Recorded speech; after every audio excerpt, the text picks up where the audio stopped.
What's up, y'all? It's Jim. We are here today for another whiskey prospecting episode at the Austin Shaker, this time at the airport location.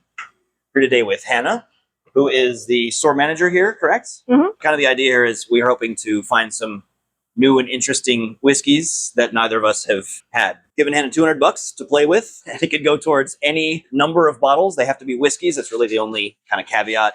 And they have to all total no more than $200 before tax. And then we'll crack them open here, taste through them, talk about what they're like. You've probably had many hundreds of different kinds of whiskeys. Yeah, I've forgotten more whiskeys than most people have tasted. Yeah, that's fair. I think in all likelihood we've got three pretty good whiskeys here, and I'm excited to try them out. I think so too. I'm glad they made the cut.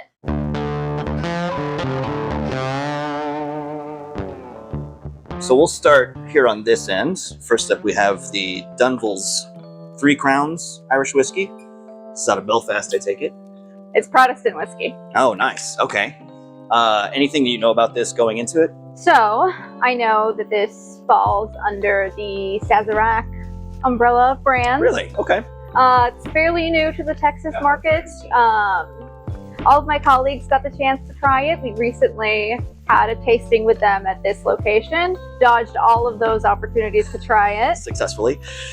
Everybody so far has loved it, so I want to see if I love it too. I like peat and I like Irish whiskey. There aren't many peated Irish whiskey. Yeah, same boat for me. I love peated whiskeys. I'm newer to Irish whiskeys, but I have not seen any other bottles that combine the two things. So excited to crack them open and give them a try. Let's see if we can get a pop. So this is technically Northern Irish whiskey. Okay. But it predates the partition of Ireland. Is there anything distinctive about Northern whiskey versus Southern, or are there other like regional characteristics for Irish whiskeys? Mostly just people's opinions about which one is better. Okay. It does smell peaty, but also Irish, like that floral Tullamore Dew-esque. Oh yeah, a little bit of the earthy, Mm-hmm. the earthy hills of Ireland. It's not as quite as earthy as something like Tullamore Dew. Kind of more in the vein of Redbreast a little bit. Sláinte. Thumbs up.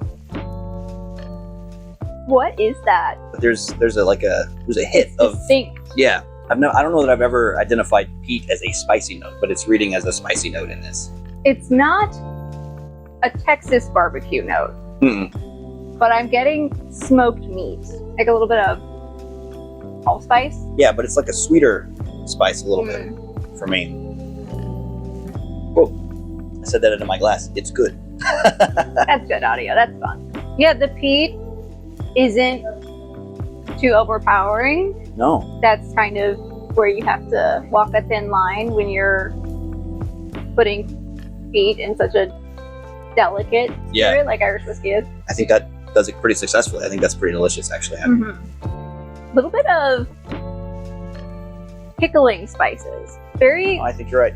corned beef. I don't know if corned beef has specific spice notes that I could identify. I've never made corned beef, but We have in my household the smell of the spices that you use when you're making the corned beef, very distinct. Like that and peas. It's a full Irish meal. I've never had peas as a tasting note before in my entire life. I noticed that it's not super sweet. Like it's very much on the dry side. The closest sweet note that I can get is also it's honey. But with the smoke, with those other kind of savory and spicy notes in there, it's pretty well. It's pretty tasty. That's a great one. Well, this Thanksgiving. Yeah, actually. Not a bad pairing. Not a bad pairing. Moving Number on 2. to Very Old Barton. This is the 100 proof version. Yeah, I like Comes that. in a couple different proofs. What they're pouring me first. Look at me. Sorry about it. You're the guest. Ooh. Oh, that's bananas. Oh, wow. Yeah? That's bananas. Ooh, and toasty sugary, like a... Yeah, sweet cream. Yum. I think we're pivoting Pretty hard. But I would buy this Nice. candle. Cheers. Cheers. Not bad. Mellow, Relatively quick, finish-wise, and... but the finish is pleasant. Bright. Yeah. But not, like, shriekingly bright. It's been a while since I've had it, but it reminds me a little bit of what I recall JW Dant tasting like. I think this is a little bit less spicy. Is Dant also Barton? Chad, is this also Bourbon? I don't have a lot of whiskeys under $20. It's true. This isn't a bad one. No, it's not. Not a lot of spice to it. I mean, the sweet part's there for sure. It's sweet. It's a little bready. It's got more of that baked dessert. So Old Forester can get really banana bready. Mm-hmm. This is, you just kissed a creme brulee with banana. Yeah, creme brulee was that other note that I was getting on the nose that I couldn't identify quickly enough, and it's definitely there in the palate. I think this is a great bottle to give to a college student that is balling on a budget. If it's a college student that's looking to branch out beyond things that mix well with Coke, I'll say, then it's time for something like this for sure. That's delightful. Yeah, very nice. I mean, hell, for $18, So easy Absolutely. to overlook. just kick the thing. Okay, making sure it wasn't a Don't worry, expensive most of the things in there are... kickable. When I started working here, I was asked if I was down with VOB, and now I can say I am down with VOB. Absolutely. How could you not be? You know me. Bottle number 3. I've been looking to try Booker's for a while. There's so many of them out there, and there's so many, I don't know, they're usually in those, either a little box or they're up high. Like, you know what I mean? I feel like they're kind of put in a position in most stores where it's like kind of hard to get to. And so I feel like for me at least, there's been a little bit of like a mystique. Is it allocated? If it is, why aren't people buying it? A little bit about this one. It's a 2025 release. I can't tell if it's a batch number. 25-01. 125.7 proof. Significant bump up in proof again from the last one. Mm-hmm. Age is 7 years, 2 months, and 4 days. That's funny. They all have different little names. This one's Berries Bat. Oh yeah, there it is. Do you know what the names come from? Are they based on Beam employees or? They're little bean jokes. I know that Booker's is dedicated to... Oh shit, we should cut this out because I'm like, is it I mean, he looks like quite an official person. the master distiller who has passed? Are they different based on mash bill? I'm assuming there's an aging difference from one to the next to some degree. But I mean, They hell, are like slightly different ages. So does a small batch, but they're blending towards some If there's anybody I trust concept. to blend, it's Beam Suntory. It's got a nice, like, kind of vanilla, but also spicy. It's got a very mellow nose on it Yeah. for the fruit. Yeah, fair. Like you have to really inhale to burn your nose hairs. What else is there? There's, The nose is subtle, yeah, subtle. especially after Bourbon. Fair. Yeah, the Barton.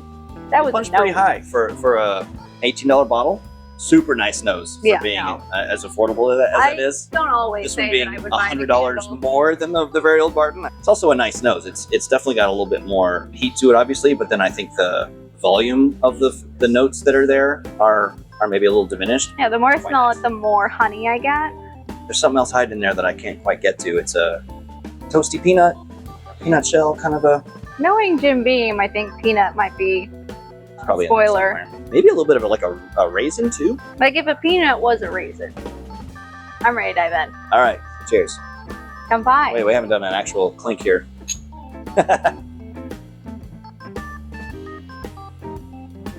All those things. But you know what I get mostly? Peanut. Yep. Yeah, a lot of peanut. Dried fruit for sure. Also. Like apricot, Mm-hmm. a little bit. Those pretty sure they're apricots. Those like funny little like gummy candy apricots that are impossible to chew. They just squish in your teeth. You know what I'm talking about? Not Haribo peaches. The things that I'm thinking of are like it might even just be a dried fruit that's like candied, and then the back end of the palate, like just before the finish hits, is like spice. A non-insignificant amount of that is the proof, but it's also got your boilerplate baking spices.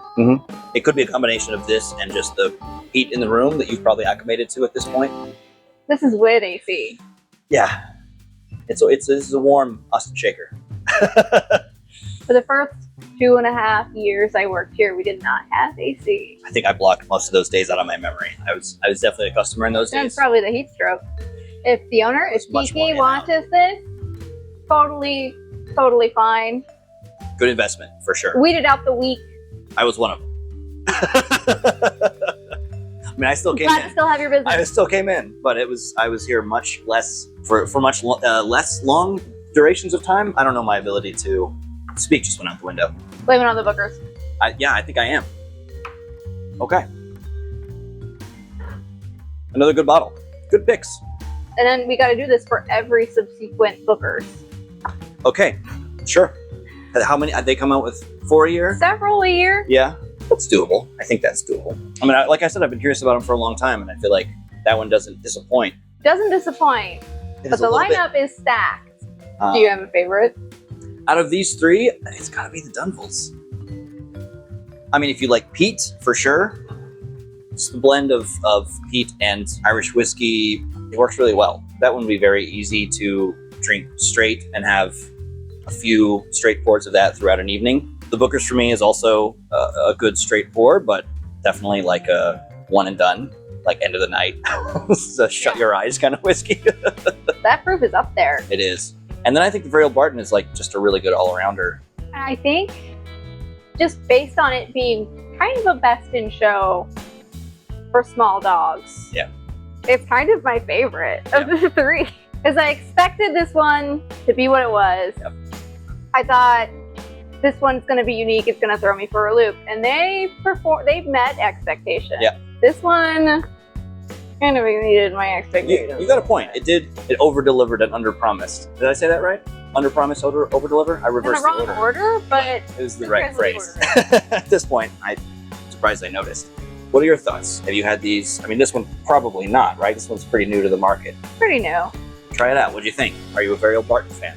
Are you a Booker's fan? Have you had this one yet? Do you have the whole collection? What's the best? Well, thank you, Hannah, for doing this. This is fun. Absolutely. Appreciate the opportunity to try a couple new things, and I'm taking home 3 new bottles that I like quite a bit. So we'll do it again sometime, yeah? We're going to have to start getting esoteric. That's great. Want to do some Amroot next time? Sure. That sounds fun. Let's do it. That's been another episode of Whiskey Prospecting with Jim Drinks. Like and subscribe. If you're in the Austin area, definitely check out the Austin Shaker if you haven't already. If you have, come on back. All right. I'm going to cut it off now. Bye. I think we got it.